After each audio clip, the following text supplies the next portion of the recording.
converted from the former Manchester Central Railway Station. The station was the northern terminus for services to London and opened in July 1880. After 89 years as a railway terminus, it closed to passengers in May 1969. It was renovated as an exhibition centre and was opened by the Queen in 1982. It plays a successful and very important part in city life. And it's also host to conferences involving the main British political parties. Hello, welcome to Dennis Trident Enthusiast. Welcome aboard 17158, former stagecoach 17158, V158 MEV, Dennis Trident Euro 2. Welcome back. I am officially now back to film today's video on the Euro 2 engine Trident. So this is Manchester City sightseeing, which I did before with V158 MEV. Today we are doing it with V158 MEV, having a ride round on this Trident. So it is all about. So enjoy the video. So welcome to Dennis Trident Enthusiast 17673. 17673. Obviously you know what the number is now. So Dennis Trident Enthusiast 17673 to remember the loss of Candy in a couple of months after withdrawal in November.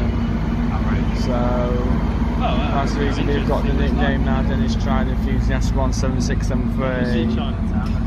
Dennis Trident Enthusiast Candy 17673. There's a free bus, and they can just pay for note to get on. Yeah.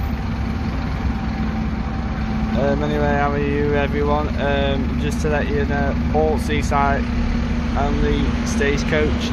If you're on Facebook, the Skegness Seaside group may notice there's only Teddy and Shell left at Skegness Depot, waiting to be taken to the scrapyard. If you don't know that, well, you have to be on the Facebook group to join the Skegness Seaside Facebook group on Facebook. So I'll send a link in the description for that later. Happy to be back now after so many months of not filming at Old Trident or not being able to go on one because of the withdrawn at Skegness, and there's not many of them left in the UK.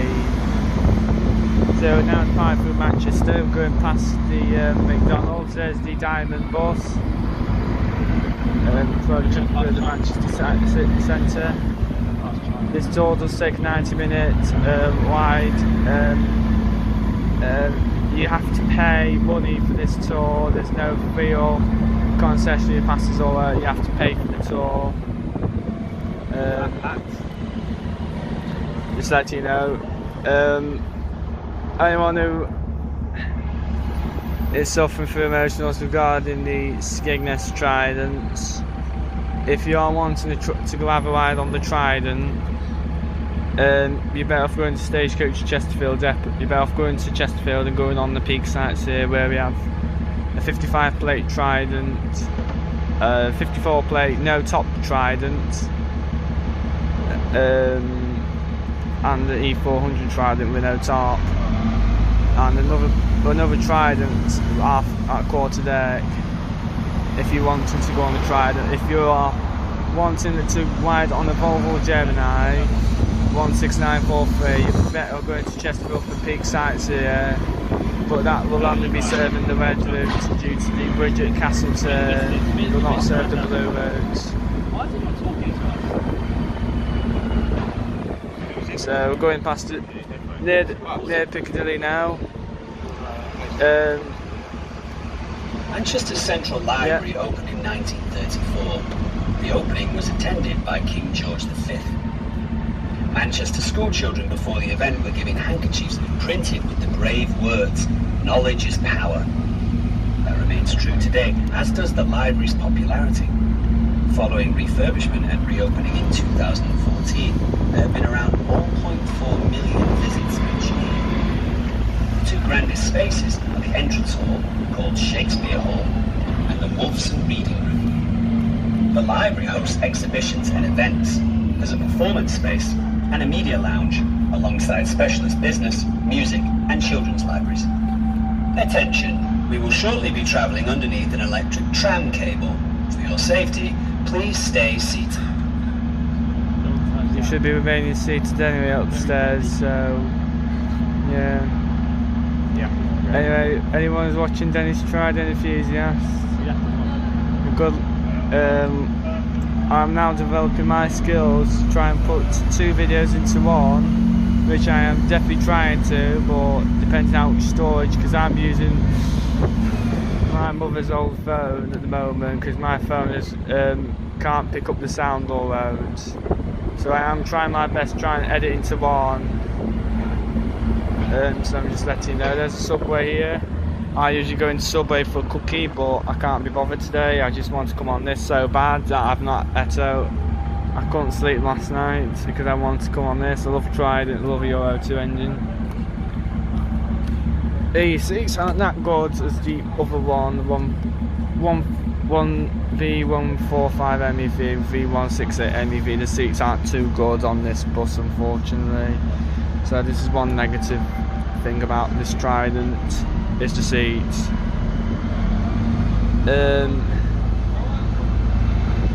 If you are watching it, we are not accepting copyright. We are not accepting people copying what I've put on. One of the grandest city streets with many notable buildings. The sandstone building with attached columns on the right was the first permanent provincial bank of England from 1846. The very large white Portland stone building was built as the offices for the Manchester Ship Canal in 1929. Opposite is the former Reform Club, now occupied by restaurants and shops, including Pretty Green, a shop owned by Liam Gallagher, formerly of the Manchester band Oasis. On the first floor is a balcony from which Prime Ministers such as William Gladstone, Winston Churchill and Lloyd George spoke. Now I'm passing this place, is Spring Gardens. Anyone who's been in there, you'll have to comment to me how it is. Known as Metrolink, Manchester's tram system is the largest in the UK.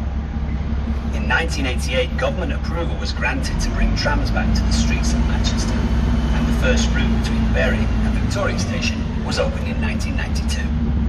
There are now 8 routes running through the city centre and into Greater Manchester.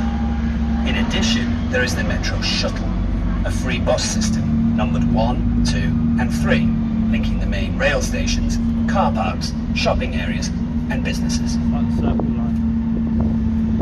We're approaching the electric tram cable. So attention, we will shortly be travelling underneath an electric tram cable.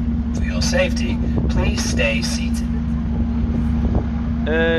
So there we are at this place. All the banks and former banks on these streets led the area to be dubbed the Half Square Mile, after the Square Mile financial district in London.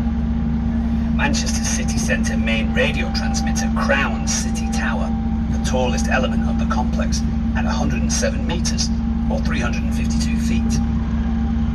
The concrete decoration down the side is said to represent early computer circuitry, a nod to Manchester's status as a computer pioneer, particularly with the machine tagged Baby from 1948, the first computer to have an electronic memory. As we approach the traffic lights, you might glimpse Manchester's Chinatown and its magnificent gate. The district has restaurants, medicine shops, financial and legal services, and supermarkets.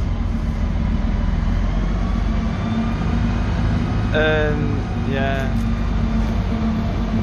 There's pizza. Anyone who loves having pizza. The free bus and stagecoach are gone what's it now, so I don't know what it is. The free the B network and stagecoach. It's not going to affect us because there's no Trident at Stagecoach Manchester. I don't know about the driver at Manchester coach station for National Express.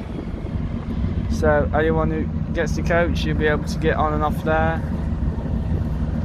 Our fingers are starting to it, so we'll try. This area around Canal Street comprises Manchester's gay village. The pedestrianised street, which runs along the west side of the Rochdale Canal, is lined with bars and restaurants. Canal Street was developed when the canal was constructed in 1804. A trade artery running through the city and the first waterway to cross the country, linking east and west coasts. Pubs and other businesses evolved to service the users of the canal. Canal Street is the hub for the Manchester Pride Big Weekend, held each August bank holiday. Starting off from humble beginnings in 1989, the event is now one of the largest of its kind within the UK. Yeah, these big buildings here have been here for a while, so we don't know about all.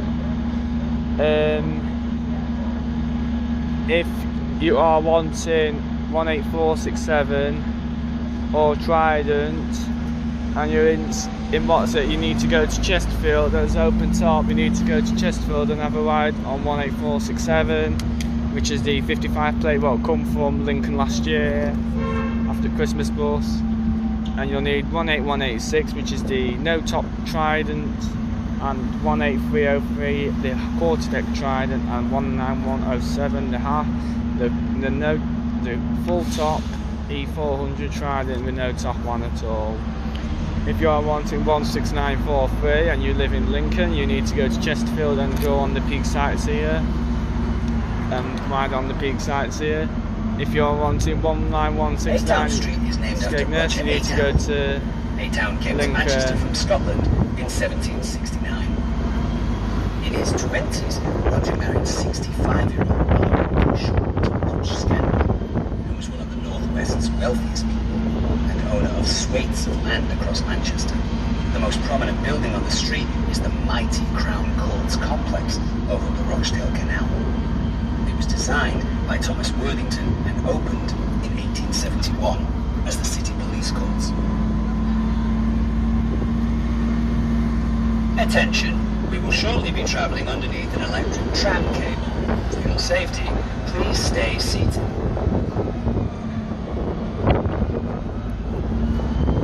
We're currently going near the tram cable, so if you listen, you're correct, you will not be killed. Just to let you know, I am going to be soon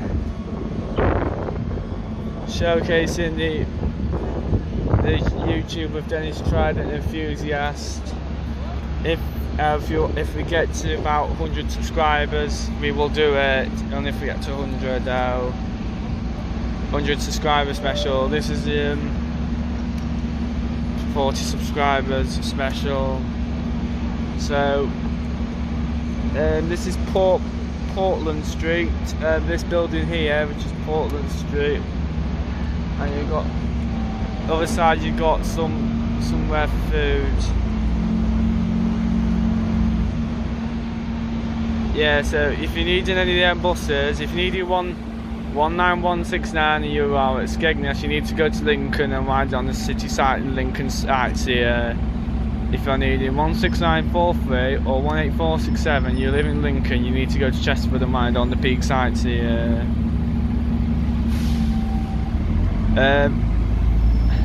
No more 17645 at Chesterfield on Peak Sightseer, so that's good. It's no heaters anyway. There were no heaters on it anyway, so it was rubbish. It was a good Euro 2 engine, but it was just slow and you had no heaters on it, so nah, I don't fancy it anymore. 17643.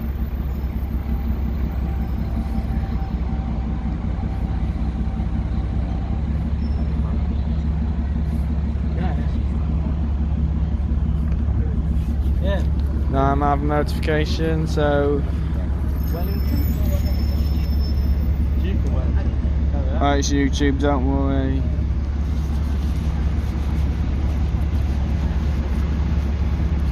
Might be some more getting on this bus, so if you've got any spare seats, you need to let them sit on it. Yep. Go and sit with the Trident Enthusiast. You need to. I don't mind. There's the E400 MMC, which is a 20 plate. It's sad they won't convert them to open top. It'd be nice if they converted them to open top buses. Someone else has done that, but not the stagecoach ones. Here's a 23 plate E400 MMC. No front seat, so we'll stay here. As long as I don't get into some bother, that'll be fine.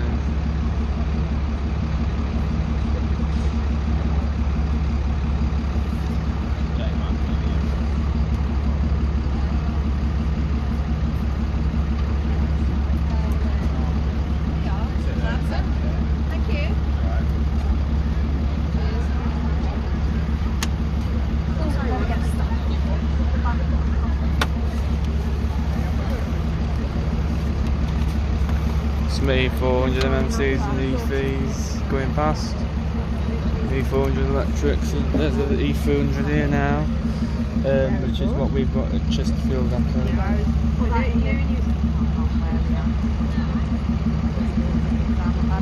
So any offers, do not bother. If you've not subscribed to this Trident Enthusiasts yet, you need to do it now. That's my evil, not my evil part, but my part that's aware of that. You know what I mean? Like that. That's why I'm happy to touch Matthew and succeed.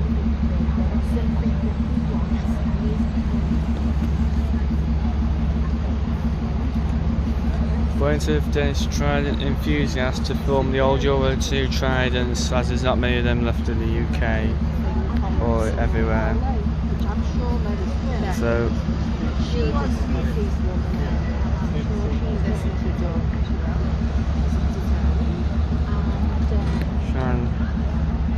so you're getting a good shoot. I won't be filming this if it's that bad, but it's not too bad today. It's just the seats on here are absolute shite. The seats on here are absolute crap compared to the other Tridents. They're absolute crap.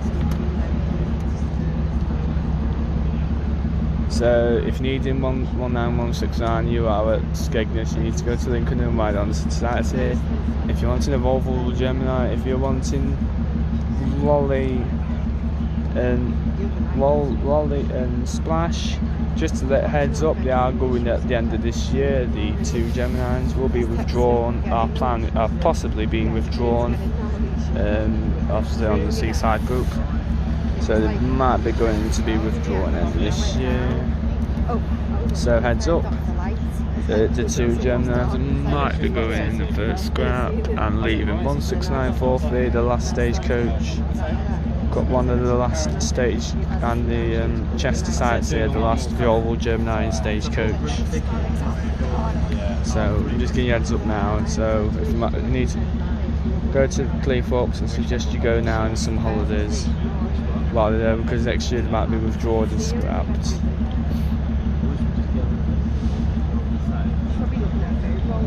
Well, it's not too bad. Weatherspoon's not too bad. And because I knew she was ignoring me, it was making me mad. So I kept texting her, and then I was going, like, stop texting that. Well, on Weatherspoon. One time she did. Huge. The law for stagecoach: if you leave any passengers on board.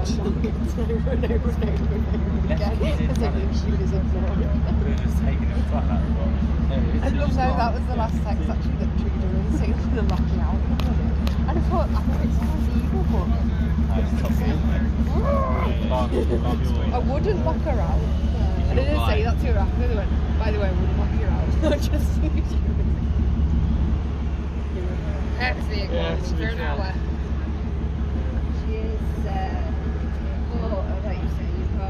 Hello, my name's Naomi, and I will be assisting Dominic with this tour today. If you've just joined the tour, welcome aboard. Get comfy and enjoy the ride. But first, a few messages. The tour lasts for approximately 75 minutes, but you can hop on or off at any of our stopping places. In the interest of safety, can you please remain seated at all times? We will pass under several bridges, therefore no standing is allowed on the upper deck at any time.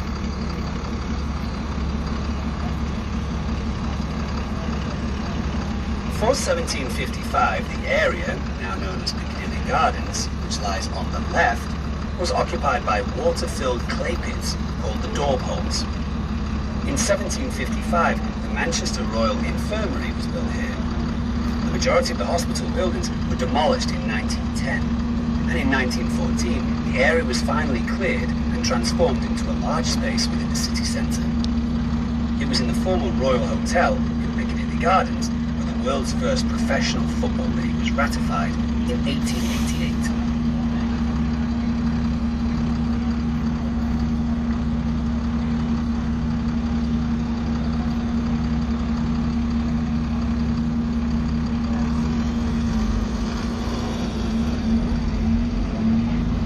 We're now leaving, we are currently travelling now.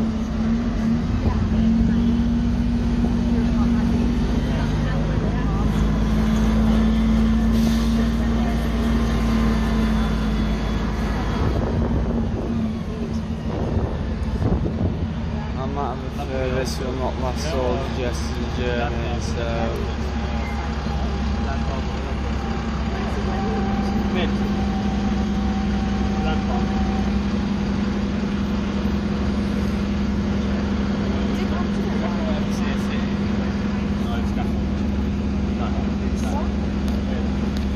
Try turning it down, but unfortunately it's not on edge.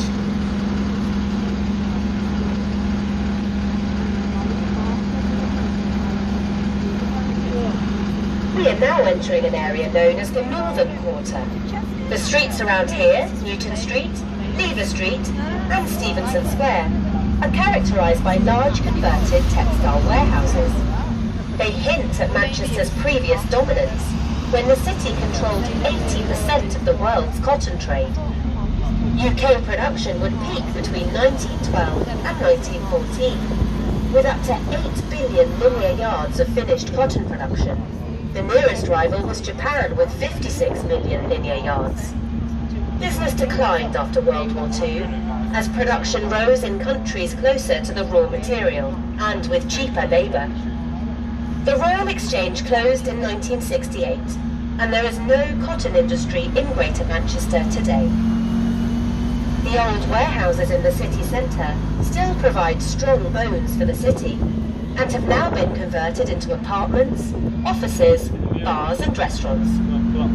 Famous Northern Quarter shopping can be found in Affleck's Palace and Manchester Craft and Design Centre. There are numerous live music venues such as Band on the Wall, The Castle, Night and Day and Matt and Friends. Stevenson Square was previously Manchester's Speaker's Corner start point of marches and parades. Those seeking democratic reform, such as Chartists, union members and suffragettes, would address crowds here.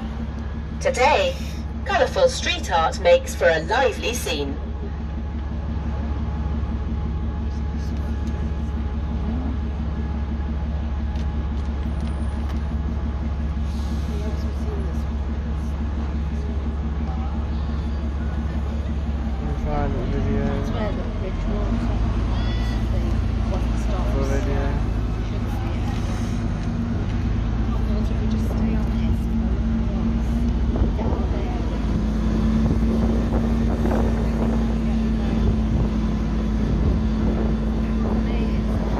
Manchester Arndale follows the curve of the road here on the left.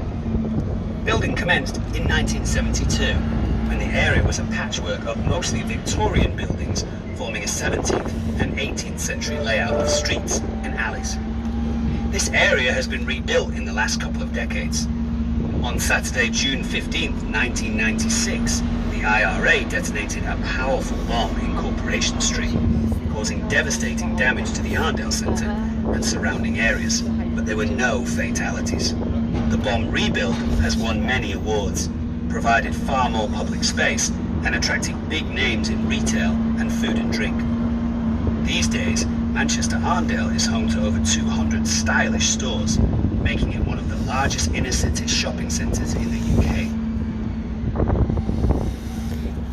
The Printworks entertainment venue is located on the site of the business premises of the 19th century newspaper proprietor Edward Holton. established in 1873. Current premises became the largest city centre newspaper printing house in Europe and housed a printing press until 1986. Visitors today find an array of restaurants, bars, clubs, and even an IMAX cinema. The large building on the left over the tram line is the Corn Exchange, a fine Edwardian building mostly from 1903, now home to a wide variety of restaurants.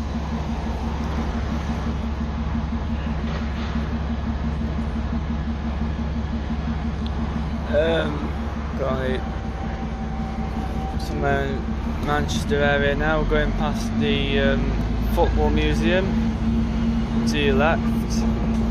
It's on your right, so it's now on to your left.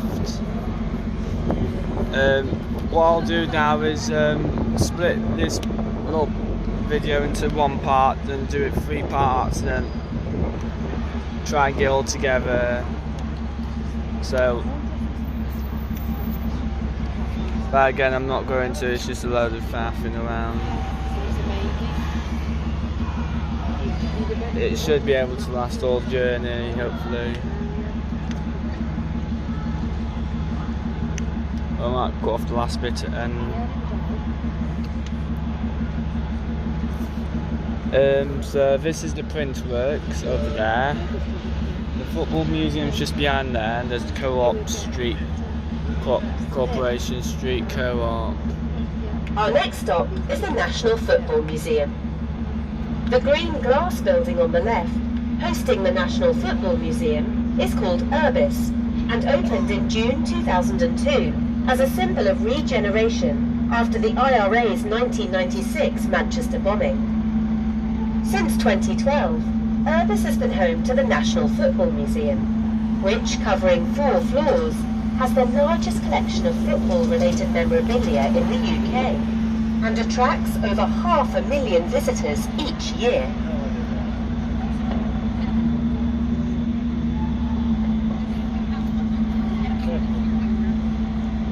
The welcome coach. Welcome to Manchester, everyone. There's number 59 at Manchester. Stagecoach driver, but yeah, it's changed over. So anyone watching Dennis Trident enthusiast, hopefully you are enjoying this video. You're going to enjoy this tonight. I will be uploading about 9 o'clock tonight. So we'll be, I'm going to try and get all into one. We're currently now at Manchester The original Victoria. Victoria Station was designed by George Stephenson and completed by 1844, of which part still remains in the current structure.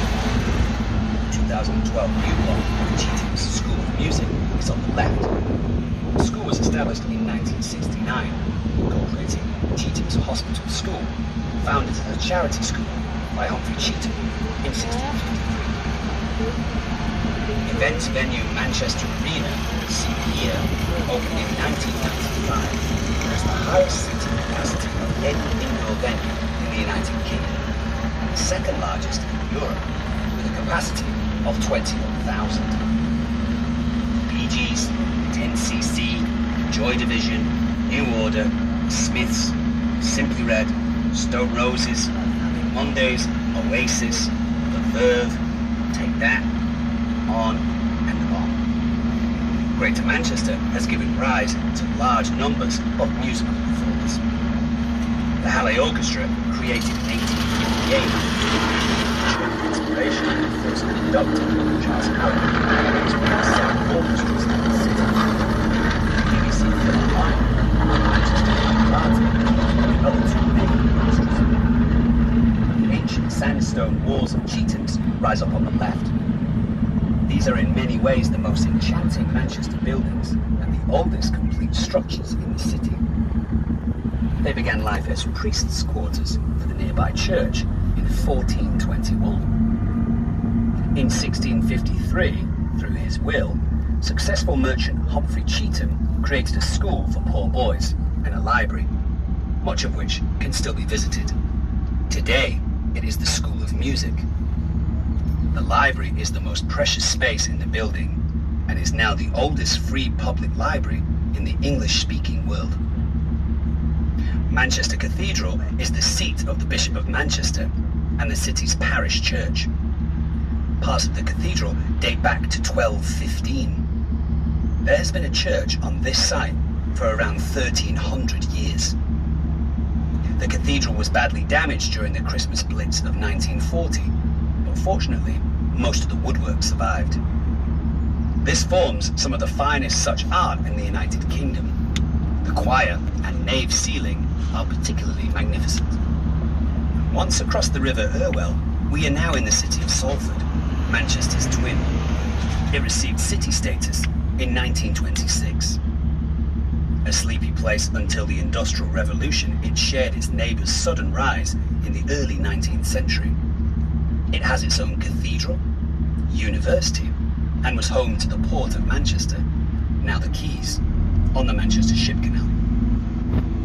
With Media City UK, the city hosts perhaps the largest concentration of broadcast media in Europe.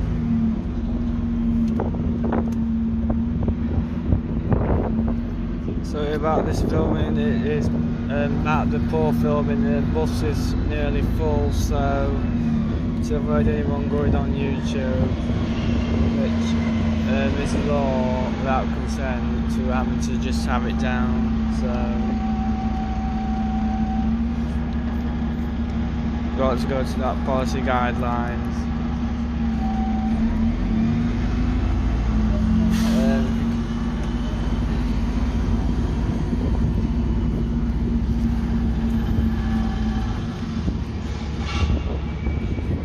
No, yeah, we can get down here. This is the naughty lights.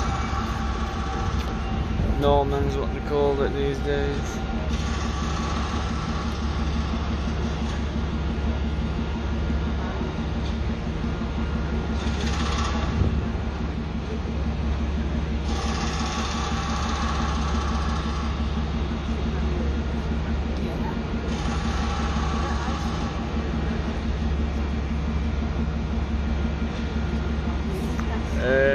The film will probably die half when we get to the thingy. We might die. This phone's not going up very nice if it's on bright. I've tried to turn it. I'll have to hold it there for a few minutes.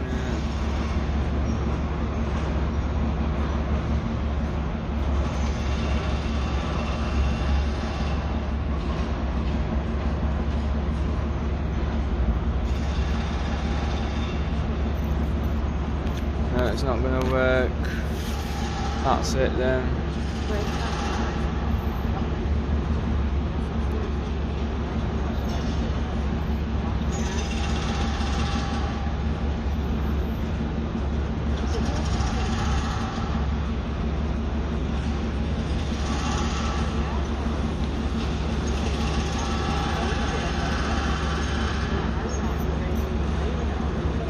Just watching all this is embarrassing, so there's nothing funny.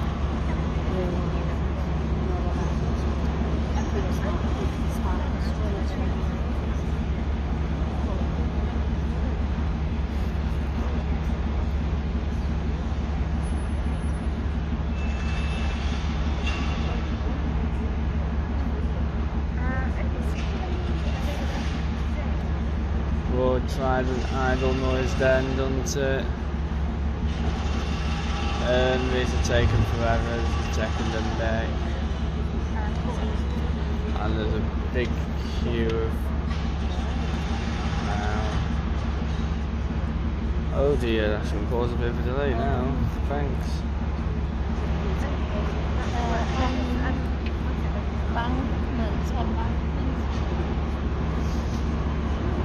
So, this is it now, stuck.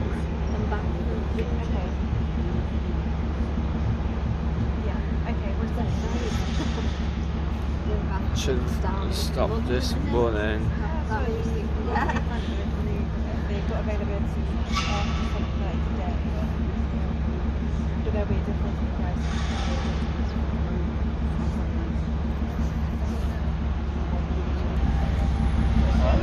Moving again, everyone.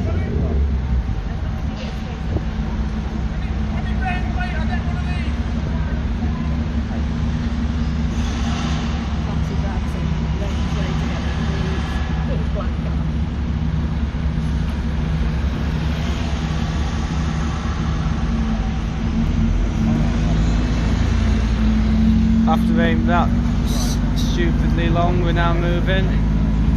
This is causing all traffic.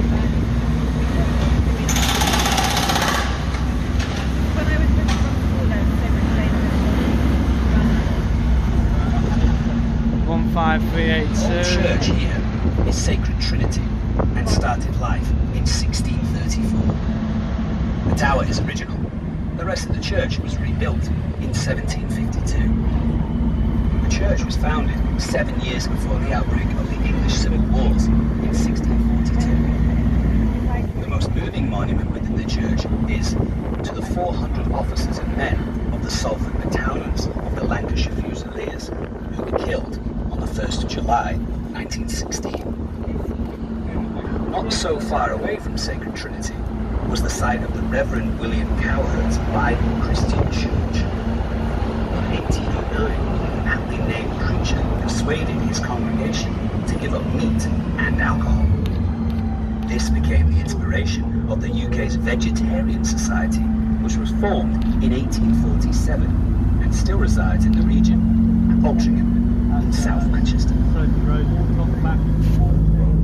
Formation of the Vegetarian Society up here, she did not stop banging on about it. That's her favourite thing about Manchester. You know, Sophie Rose. And it's no, outside the city.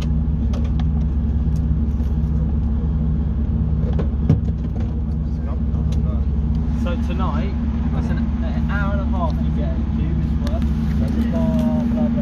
This is where, I don't know how you call it. I do know, but I can't remember what it's saying anymore. We're stuck in this traffic. Stupid. It's very good. It's very good. But if we split between 5, it'll be £40. But it is, it's a lot, but I think it is worth it. Basically, I'm not sure if I'm paying that 30 quid or I know. use 130 quid. That's right. If we wanted to do grabbing day, we could just do it. No, no. Yeah, you Do that. The only thing is, if we're going to go to Roxy and then go get Wix and come back there, Yeah, what you were saying is Yeah. that's right. And just like do this. yeah, that might be that. We're going on this trident now around the city. Not even been round yet because we got stuck behind them and what's it. I'm not going to say it. I'm not going to curse. Oh yeah, no. There's the 400 trident on one of them weird London buses.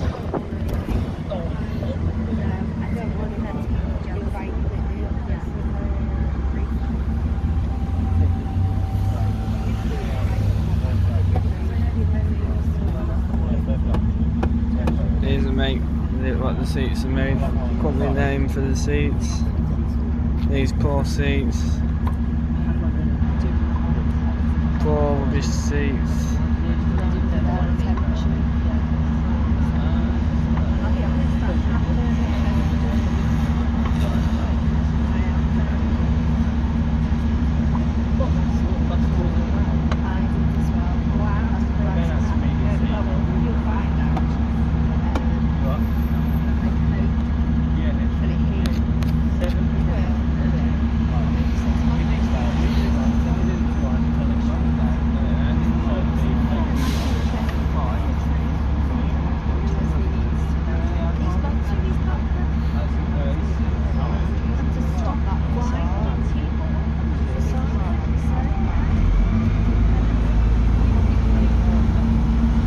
We're now moving again. Anyone who's watching Dennis Trident Enthusiast. It's not been a bad journey so far. We've got stuck in traffic, but it's better than doing something. Sit, do a bone idle.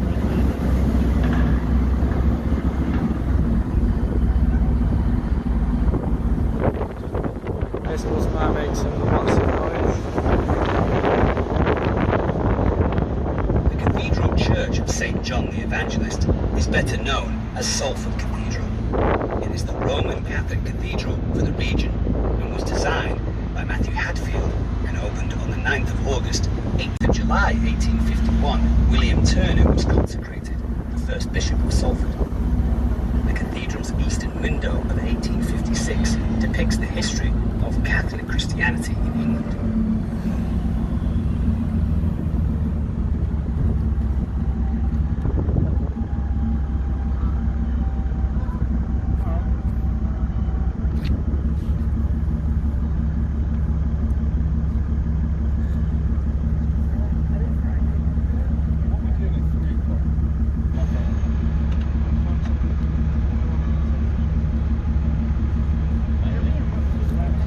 That's why I need a second phone. I'm going to need a second phone soon.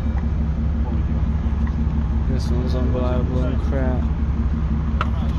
I use the train Wi-Fi.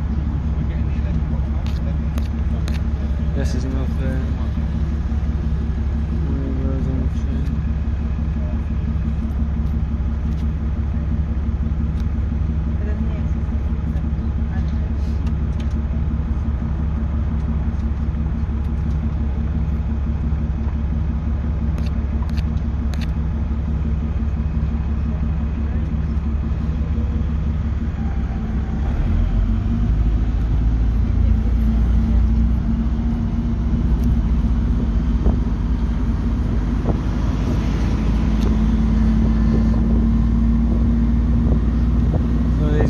Drivers are living the dream. You'll be living the dream if you have a depot with nice buses.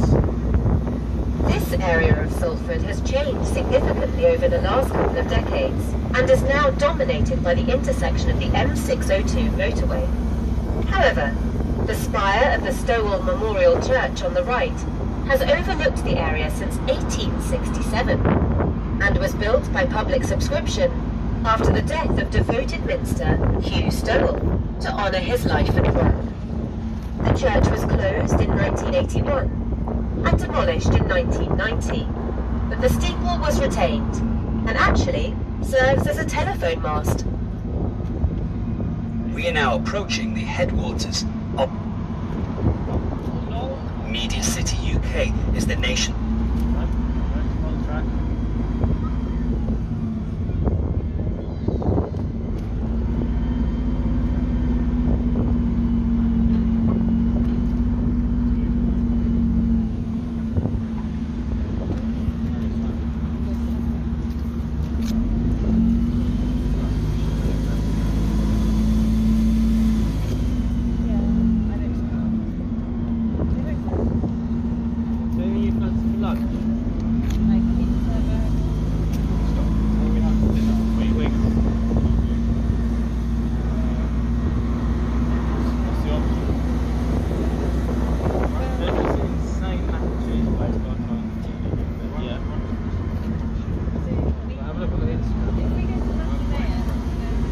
Salford Crescent.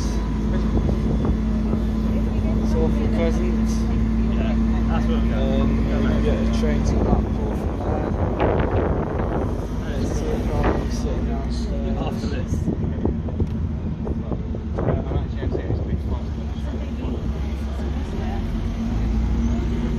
There's a single McDonald's.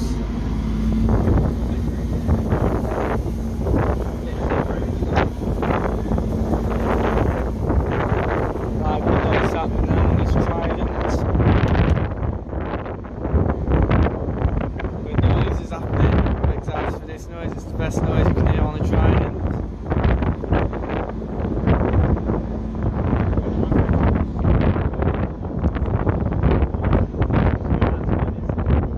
Good noise just then. Beautiful, and does that noise on the trident. Beautiful trident engine.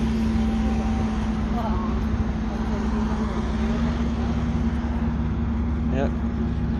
So anyone watching today's channel, please just me to insist. I'll be leaving school soon. I am 16 years old. So I'm leaving school. I am not drinking alcohol. Right? I'm not going to bother getting married or I'm not bothered about this life. However, I am planning to do some good in future. next thing is to go bus preservation, preserve the trident or what? I don't know, yeah, you'll have to comment which I should do. Preserve the trident, where I get in a couple of years, or what? Preserve the trident, have an old trident, just one knocking around, go with from this, step it, or might come to Manchester. I think working for Manchester sightseeing is good because you just have a trident. Some days we have an valid 400 trident, sometimes we have a 2 Danish trident here, it's 400. I think Manchester's best depot to have a trident. Well done for keeping these old buses, as there's not many left them in the UK. This area of Salford has changed significantly over the last couple of decades and is now dominated by the intersection of the M602 motorway. However, the spire of the Stowell Memorial Church on the right has overlooked the area since 1867 and was built by public subscription after the death of devoted minster Hugh Stowell to honour his life and work. The church was closed in 1981 and demolished in 1990, but the steeple was retained and actually serves as a telephone mast. Drive rev it up, make some noise again. We are now approaching the headwaters of Manchester Ship Canal. In 1882, Daniel Adamson, an eminent Manchester engineer, organised a campaign for the construction of a canal to allow ocean-going traffic to sail inland as far as the city. Manchester Ship Canal was the largest single engineering project undertaken in 19th century Britain. Opened by Queen Victoria in 1894, the trade the canal generated, together with the largest industrial area of Trafford Park, helped bolster Manchester's industry for decades. In 1983, Salford City Council had acquired 220 acres from the Manchester Ship Canal Company. The area we're approaching was rebranded as Salford Quays, and redevelopment began in 1985. Between 1986 and 1990, the infrastructure of the docks were modified to create an internal waterway network. Moorings and water sports facilities were provided, and a hotel, cinema, housing, and offices were built. The key to success was providing culture, retail, and food and drink. In the year 2000, the Lowry Theatre opened, which was the catalyst for the second and more successful phase of development. Attention, we will shortly be travelling underneath an electric tram cable. For your safety, please stay seated. Yeah, we are currently now at Salford Quays. I don't know why I bother speaking. I could be the worst human ever. Could be the worst human being ever, but Dad.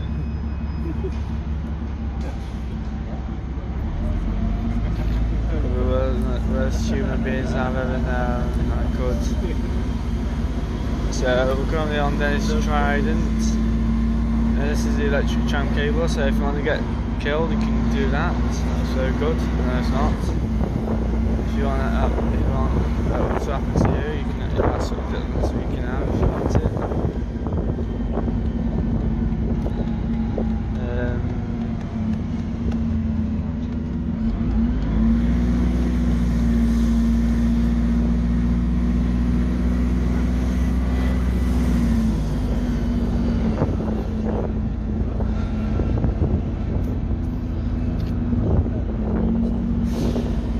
He's at one of the worst tridents, apparently, so I don't think they're that bad. As long as it's Euro 2, that's what I care about Euro 2 engine tridents. Media City UK is the nation's largest concentration of media, principally occupied by almost 2,500 BBC staff, who started to arrive in 2011. Among the buildings is Key House, which broadcasts BBC Breakfast, Match of the Day, BBC Radio 5 Live, and North West Tonight. Then there's Bridge House, where Blue Peter, Mastermind, Dragon's Den, and CBBC are produced. In the main square of Media City, UK, is a large screen, but the dominant building is the studios with its strong colours. This contains 7 high-definition studios. One of the studios is occupied by the BBC Philharmonic Orchestra. There we are in the Imperial War Museum. The next stop is Salford Quays and Media City. You can get off the bus here to explore the BBC and ITV studios, the Imperial War Museum, and the Lowry Theatre and Art Gallery, Now we'll both stay of which are back free here. to visit. There are also plenty of opportunities to eat, drink and shop. If you are getting off the bus to explore, please check the schedule for the times of the next and last tours to hop back on later. Yeah, they're all quite through to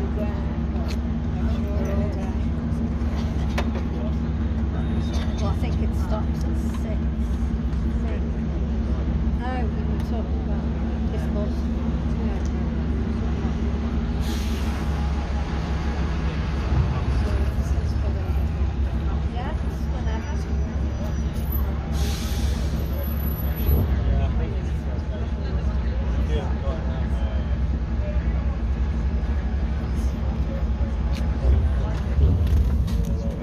Excuse me.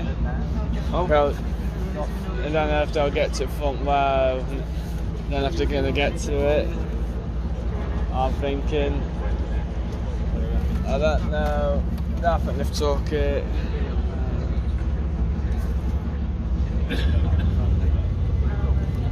Yes, you have.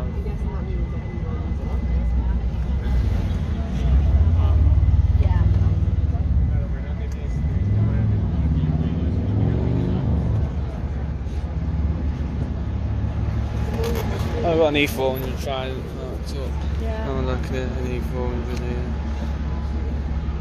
Yeah, they took it, Marcus.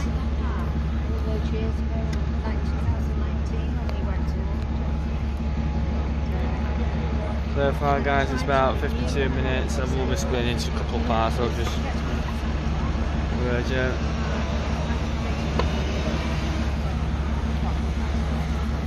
If you're a historian, if you study history at your school, at your secondary school at the moment, you might want to learn about all these different places for your GCSE exam. After the traffic lights here, there is a view. The Lowry is free to visit. This stainless steel building was designed by Michael Wilford and comprises 3 stunning theatres, an art gallery, a restaurant, a shop, and conference facilities. It opened in 2000 and kick-started the redevelopment of the quays. It attracts several 100,000 people each year.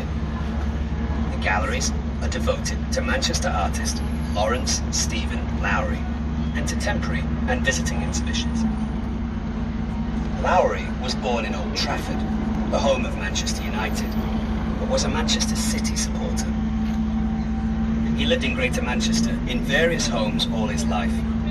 His work gradually gained fame during his lifetime, their deceptively simple nature and frequently homely themes creating populist appeal. He is famous for his industrial scenes, but should also be remembered for his eerie and desolate landscapes and seascapes. There's a Nando's there if anyone's interested in going to Nando's, if you're currently in Manchester. That's a place we want to eat, good food. I've never been, so I don't care, so that's me done. That's me done for now. So, good luck with my life. Not too bad at the moment, my life. I know it's just started, but it's just embarrassing. It's just already embarrassing, so I don't know what to say about it anymore. Anyone watching Dennis Trident Enthusiasts? Well, please watch the video. Please. I want to make this video popular. So everyone, subscribe to Dennis Trident Enthusiasts. Go on your phone, press subscribe. The guy who's editing my videos is a naughty bugger, so he's a naughty person, so, and he's been sacked, so I haven't got an editor, I've got to do it myself now. The YouTube editor for Dennis Trident Enthusiast has been sacked. So just to let you know, I'll be doing it now. I'll be taking him over. He can't do my job right. He's lost his job. Manchester and Salford are cities of Salford firsts. In the Ward 19th Sports century, Centre. Greater Manchester became the world's first modern industrial city. In politics, religion and society, ideas and organisations from Manchester include the free trade movement, the female suffragist movement and suffragettes, the trade union congress, and as we've seen, vegetarianism. The Manchester Ship Canal enabled the newly created Port of Manchester to become Britain's third busiest port, even though the city was about 40 miles inland. Despite opening in 1894, it was never the commercial success its sponsors had hoped for. The amount of freight carried by the canal peaked in 1958 at 18 million tons. The increasing size of ocean-going ships and the port's failure to introduce modern container methods resulted in the volume of freight dropping steadily, and the closure of the docks in Salford in 1984, 90 years after its opening. The canal's water quality has improved in recent years, and there are now several nature reserves along its banks. Locally, increasing populations of ducks, Canada geese, and even swans can be observed. This area of the quays is also commonly used for water sports. Know your history here, guys. Know your history, know what you want to do in Manchester. There's loads of different stations in Manchester, it's like Manchester Piccadilly, Oxford Road, Deansgate, Manchester Deansgate, you've got Manchester Victoria, you've got Salford Crescent, Salford Central, you've got different train stations. If you are coming from London Euston, the best train station to get off is Manchester Piccadilly if you're coming from London. So catch the Avanti West Coast from London Euston, Virgin trains from London Euston to but Manchester, if you are coming, you're better off driving on Virgin trains. If you are coming from the East Coast, be like Peterborough, either to board the East Coast Railway, This area of Salford East Coast. is now one of the most rapidly developing areas of the city, with a mix of retail, business and leisure uses. The 21st century ship canal is symbolised not by ocean-going liners, but by giant projects located along the water's edge, such as the Trafford Centre shopping mall, Media City, and towering office and residential apartments. The lower reaches of the canal are still busy with shipping, particularly around the Queen Elizabeth II dock at Eastham and the Stanlow oil refinery, carrying some 7 million tonnes of cargo, mostly oil, chemicals and grain. But the sighting of a cargo ship in the Old Manchester Docks area is now a rarity. There are, however, regular sightseeing trips between Liverpool and Salford, operated by Mersey ferries. Just to let you all know, if you are travelling on the 26th of May, there will be no buses at all.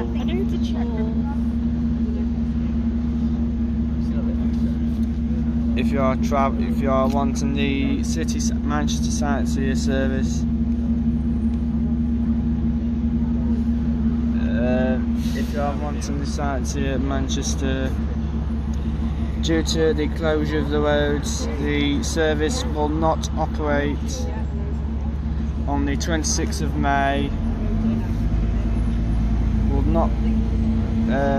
Just getting the timetable out now. On the 26th of May, the service will not operate due to the closure of the roads and the parade. Service suspended. Services will not be running. The Trafford Swing Road Bridge on the right was built in 1892 and would swing open, allowing ocean-going cargo ships to travel to the upper reaches of the canal at Pomona Docks. It was the largest and heaviest of the ship's canal swing bridges, weighing 1,800 tons. In July 1987, the bridge was listed as a Grade 2 structure, and in 1998, the bridge was refurbished and fixed in place as part of a scheme to widen the road to a dual carriageway, with the new bridge that we are driving on built alongside. As we turn right towards Old Trafford, notice on the left the two remnants of former ship canal warehouses, once so typical of the area. The Victoria warehouse today is actually a hotel and popular music venue. Our next stop is Old Trafford, home of Manchester United. Here you can get off the bus and visit the free museum and gift shop, or you can go on a 90-minute stadium tour on non-match days. The 26th of May and Manchester is the far more than football, but 24th certainly of August football on provides Saturday will not be Manchester running its taxi, 21st century not be dominant brand. The city is home to two of the most popular and successful football teams in the world, Manchester United and Manchester City. Of course, the city and region's sporting heritage runs much deeper than football and includes the legacy of the 2002 Olympic Games, the successful and efficient coordination of which encouraged London to for the 2012 Olympic Games. An array of sporting events takes place year-round. Manchester United was founded as Newton Heath, Lancashire and Yorkshire Railway Football Club in 1878. It changed its name to Manchester United in 1902, moving to its current stadium here at Old Trafford in 1910. Manchester United have won a record number of league titles and cups. In the 1998-99 season, the club became the first in the history of English football to achieve the treble of the Premier League, FA Cup and UEFA Champions League. The club vies with Spanish giants Real Madrid and Barcelona as the world's most valuable football brand. The Old Trafford capacity of around 76,000 makes it comfortably the largest club ground in the United Kingdom. If you're not lucky enough to get a ticket for a game, a good way of experiencing United's potency is by visiting the museum and tour centre. The museum provides an overview of the club's story. West of Old Trafford, Trafford Park stretches across 4.7 square miles and was the first planned industrial estate in the world and remains the largest in Europe. The western end now hosts the largest shopping mall into Trafford Centre, as well as other attractions, including the largest indoor ski slope in the UK at Chill Factor.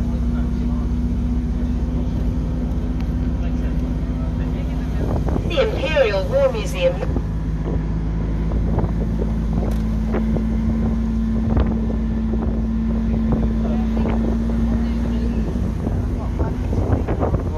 Again on this trident, this is another fun moment.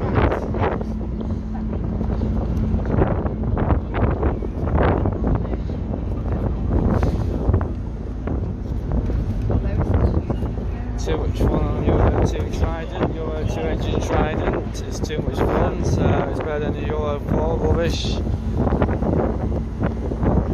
Sorry guys, we like Euro 4s, they are boys.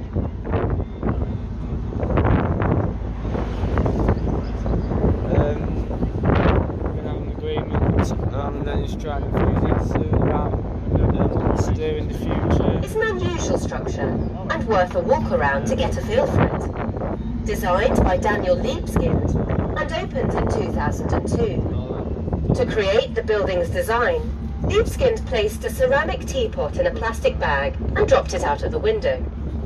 3 of the broken shards he arranged as a world shattered by war in a pattern representing the 3 theatres of land, sea and air war.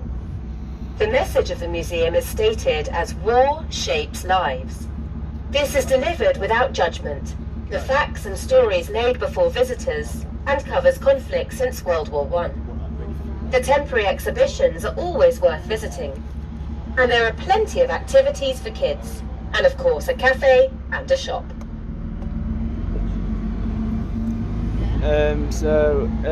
Coronation Street is a British TV institution. First broadcast on December 9th, 1960, it is the longest running serialised television drama in the world. The show was only commissioned for 6 episodes, and bosses at Granada TV were certain that it would be a failure. However, the British public became hooked on watching the lives of ordinary northern people living in working-class terraced houses. Until the late 1960s, all episodes were filmed within indoor sets at Granada's Quay Street Studios in central Manchester. In 1968, Granada rented a railway yard alongside their studios to erect the programme's first purpose-built outdoor set. In 2014, the show moved to the Keys to form another area of Media City UK, and tours of the set can be pre-booked online.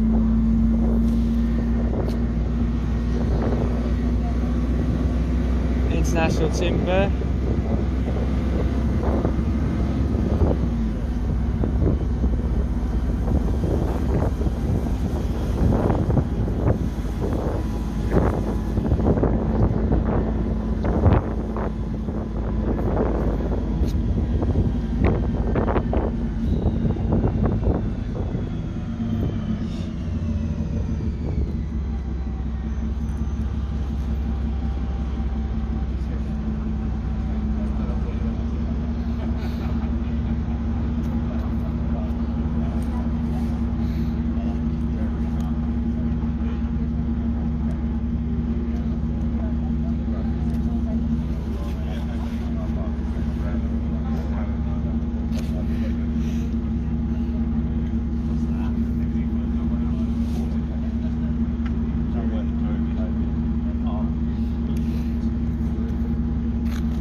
They're going past now.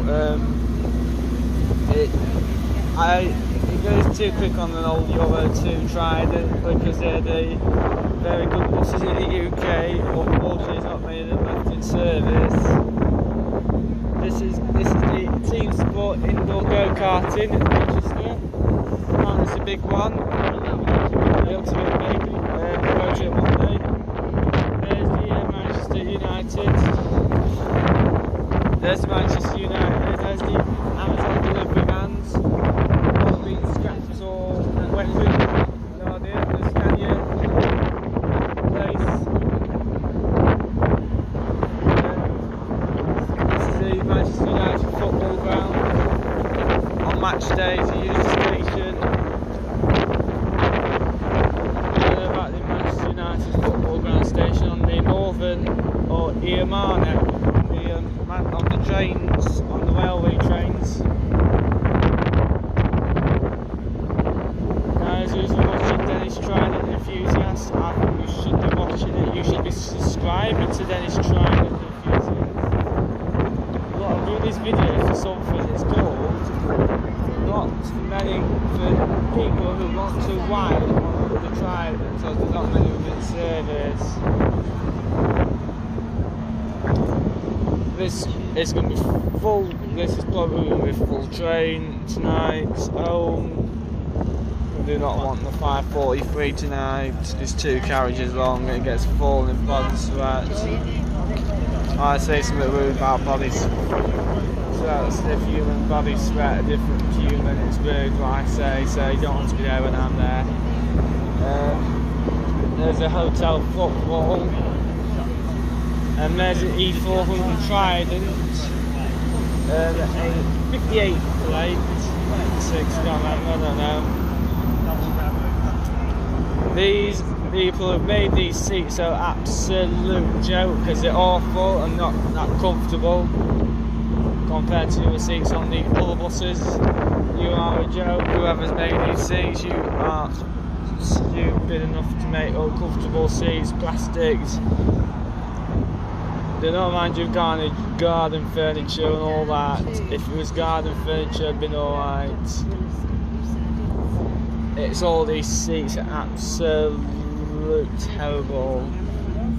I don't mind the bus, the Euro 2 Trident, it's just the seats I do not like, they're very uncomfortable.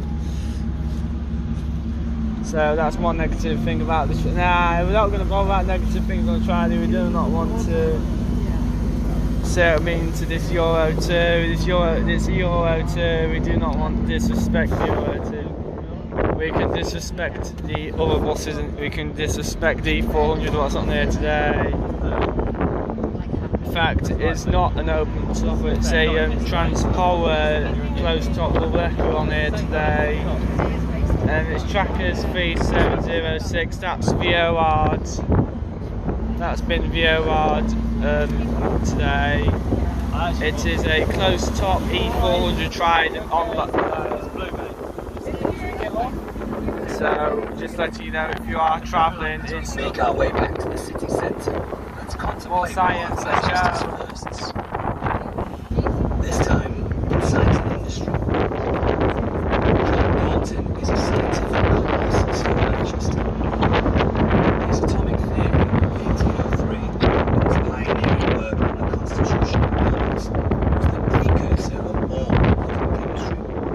As his lectures on meteorology turned the study of weather into a science. He was the first to describe what it looked like us. James Prescott chose the age of 1819 to 1889 as the learning of energy and joy, following his research into the mechanical influence of elements. James Rutherford, working at Manchester University, discovered the nucleus of atoms, later into smoke in 1919. His assistant was Hans Geiger, a Geiger counterfeit. Besides silicon bronze memorial, Turing resides in Sackville Gardens, commemorating his achievements. Turing conceived modern computing and through helping to break the Enigma code, played a vital part in the Allied victory over Nazi Germany in World War II. The first computer with a stored program and memory, nicknamed the Baby, was developed at Manchester University in 1948 by Professors Tom Kilburn and Fred Williams. Let's get kills. The first child of in vitro fertilization, IVF, was Louise Brown, born in Oldham General Hospital. The Nobel Prize in Physics in 2010 was awarded to Andrei Geim and Konstantin Vasilov at the University of Manchester. Groundbreaking experiments regarding the two-dimensional material graphene, the so-called world's thinnest material. As we come into the city centre, there's a large church on the left. This is St George's Church and was designed by Francis Goodwin and opened in 1828. It has now been deconsecrated and converted into apartments. The tower is one large apartment of 9 floors. Yeah, so today there is 2 buses. The other one is the closed top. The allocations for this morning was going to be this was originally the allocation for the what's the closed top decker is, and the closed top decker is going to be this allocation. 32706 LK08DXP is VOR'd today, so it's VOR'd. It was out yesterday and it's now been VOR'd due to some issues today, according to allocations this morning for buses. It's VOR'd and it's I think it's a Reading Trident, or that'll be a Reading Trident. What's on it today? A Reading. Yeah, that Reading Trident, or an E400 Trident from Transpower. It's one of them today. It's got 17145 used to be. There's June Cut 1587991 15806. Knowledge and the scale of new developments under construction. Multi-billion-pound investment in business, infrastructure and transport is flowing into the city, both domestically and globally. Huge multinational corporations such as the BBC, have already relocated away from London to Manchester. As Manchester's population continues to soar, so does the demand for new high-rise residential developments, including properties that now dwarf Beetham Tower, for years the tallest building outside London.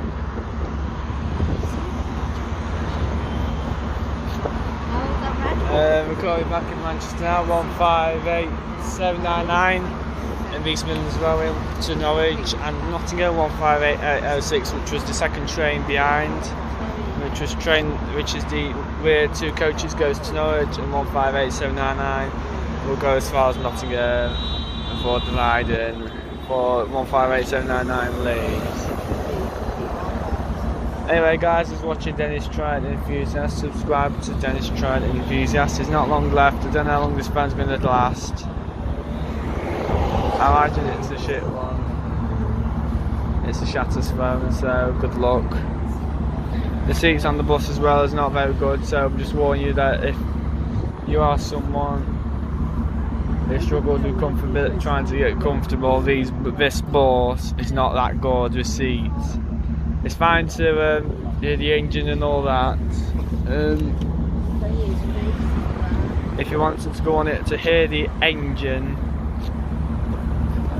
pounding, but I just warn you, as the seats are absolute crap on this bus.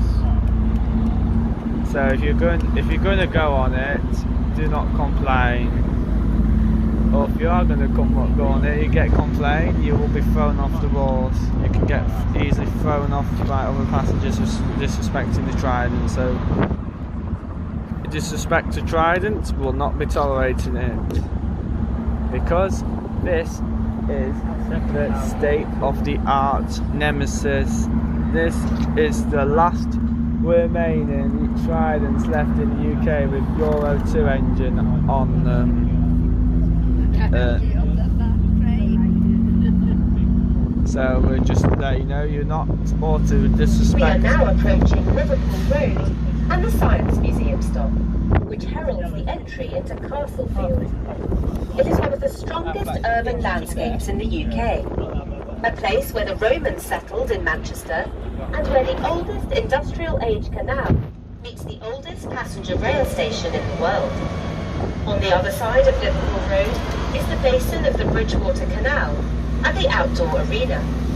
This section opened in 1765, the first proper artificial navigation for industry in this country.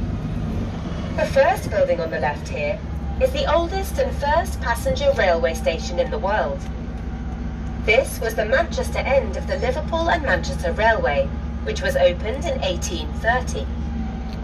The immediate success of the railway meant it was copied across the country and then across the world. The station building is part of the Museum of Science and Industry, which is the next stop for this tour. People of all ages, especially families, will enjoy visiting the museum, and entry is free. The range of exhibitions is huge, covering steam engines, space, cotton, gas, water, electricity, computers, photography, aviation, Manchester's history, the city's part in pioneering achievement, and also a planetarium. The buildings, unusually for a museum, play their part too. Spread out across 7 acres, wandering from railways to aviation becomes an event in itself. On the right, going up Liverpool Road, there are reconstructed sections of Manchester's Roman fort. The Romans spotted Manchester's potential in 79 AD and recognised the strategic value of the rounded bluff over the confluence of the rivers Irwell and Medlock. They stayed for over 3 centuries. We're going to have to end it here. This has not got much charge left. Subscribe to Dennis Trident Enthusiast, like and comment, and see you later. I'll have to get the other phone.